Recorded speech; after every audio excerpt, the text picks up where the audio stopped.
আসসালামু আলাইকুম সুপ্রিয় দর্শক, আবারও আপনাদের মাঝে নতুন একটি বাইচের নৌকার ভিডিও নিয়ে চলে আসলাম।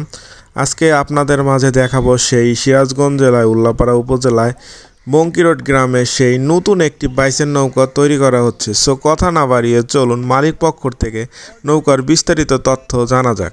কাকা, ওয়ালাইকুম আসসালাম রহমতুল্লাহ বরকাত। কেমন আছেন? আলহামদুলিল্লাহ ভালো আছি। আপনার পরিচয়টা দেন আমাদের দর্শকের আমি উদ্দেশ্যে। আমার বাড়ি বঙ্কিয়াট, পূর্ব মোহনপুর ইউনিয়ন, পূর্ব বঙ্কিয়াট গ্রামে। আপনার নামটা? আমার নাম মোহাম্মদ আলতাফ হোসেন। জি। তো আমরা দেখলাম আপনাদের গ্রামে নতুন একটি নৌকা তৈরি হচ্ছে, বাইজের নৌকা। জি, কতদিন হলো এই নৌকাটি তৈরি করছেন? আমরা এই 2 সপ্তাহ হলো কাজ শুরু করছি। 2 সপ্তাহ হলো। হ্যাঁ, কত হাত নৌকাটি তৈরি হচ্ছে? এটা গজে হয় 33.5 গজ, এটা 66-67 হাতের মতো হবে। 63-67 হাত। তো আপনারা যে গলি দেখলাম এবং কাঠ দেখলাম, এই কাঠগুলো কি কাঠ দিয়ে তৈরি করছেন? এরা বাংলার শাল, গলি গজারি শাল, আর গলি কি কাঠ দিচ্ছে? গলই মেহগুনি। গলি মেহগুনি। মেহগুনি। ও আচ্ছা, এই পুরো নৌকাটা কমপ্লিট করতে কত টাকার মতো খরচ হবে, আইডিয়া আছে? হ্যাঁ আছে, 10 লাখ টাকার মতো লাগবে। 8-10 লাখ টাকা লাগবে। তুমি তো কিছু আপনারা এই নৌকার কাঠগুলো কোথা থেকে সংগ্রহ করছেন? বেড়া থেকে এগুলো সংগ্রহ করা হয়েছে। একটা নৌকা তৈরি করতে কত সেফটি কাঠ লাগে? এইটা তো আমার অভিজ্ঞতা নাই, আমি বলতে পারি না, এটা মিস্ত্রি বলতে পারবে। 150 সেফটি। আচ্ছা, একটা নৌকা তৈরি হচ্ছে সম্ভবত দেখতেছি আমাদের এলাকায় যতগুলো নৌকা আছে সিরাজগঞ্জ, তো আপনার মধ্যে সম্ভবত বড় হচ্ছে নৌকাটা। প্রত্যেকটা নৌকায় 60 থেকে 80 জন করে বাইজাল তৈরি করা লাগে।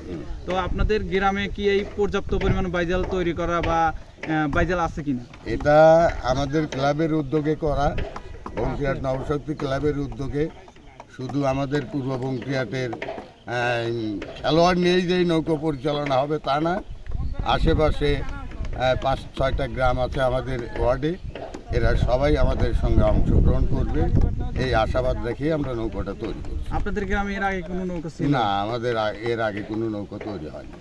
তো আপনাদেরকে তো অনেক হার্ড ওয়ার্ক করতে হবে, কারণ প্রথম অবস্থায় আপনাদের নৌকার বাইজাল লাগবে, যেহেতু নতুন নৌকা 80 থেকে 80 জনের মতো নৌকা লাগবে, প্লাস লাগবে, বাইজাল লাগবে। তো এগুলোকে আপনারা পর্যাপ্ত পর্যন্ত করতে পারবেন নাকি শুধু নৌকা দেখানোর জন্য বানাচ্ছেন? না না না, এটা আমরা চেষ্টা করব, আমরা নতুন তো, আমরা চেষ্টা করব, কতটুকু সফল হবে এটা বলতে পারবো না।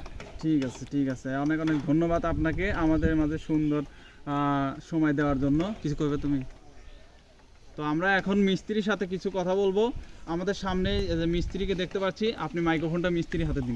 আমাদের দর্শকের উদ্দেশ্যে আপনার পরিচয়টা দিন। আমাদের বাড়ি খাদুলি।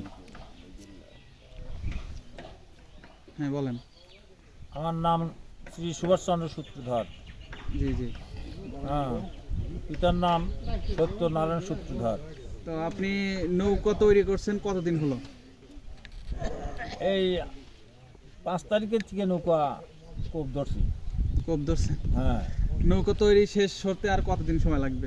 তো 2 মাস তো লাগবে। 2 মাস? হুম, কয়জন মিলে কাজ করছেন? এই 3 জন। 3 জন মিলে 2 মাস সময় লাগবে। হ্যাঁ এর আগে কি কোনো নৌকা তৈরি করছেন? এর আগে কি কোনো নৌকা তৈরি করছেন? হ্যাঁ, আলমদিনা আলমদিনা চিনাদুকুরিয়া চিনা দিকে। অনেক ভালো খেলছে কিন্তু আলমদিনা। এখন তো এটা নতুন হয়েছে, এর আগের নৌকা আপনি তৈরি করছিলেন। তো এই দুইটা, এটা দিয়ে আলমদিনা দিয়ে এটা দুটো দিয়ে কয়রা নৌকা তৈরি করছেন? নৌকা। ও ঠিক আছে। কি মনে হচ্ছে যে এই নৌকা কি ভালো কিছু করতে পারবে? এই নৌকা তো সকলের আগে দেবো। সকালের আগে? হ্যাঁ, সকালের আগে দিতে হলে তো শিয়াল তুমি বাঘ চেনো না, এই যে বাঘের রাতে পইলে শিয়াল কইরা দেব লইটানা। শিয়াল তুমি বাঘ চেনো না, এই যে লসর পসর করো শিয়াল করো বাহানা। শিয়াল তুমি বাঘ চেনো না, এই যে বাঘের রাতে পইলা শিয়াল, আরে বাঘের রাতে পইলা শিয়াল কইরা দেব লইটানা লইটানা। শিয়াল তুমি বাঘ চেনো না, শিয়াল তুমি বাঘ চেনো না।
দেখতেছি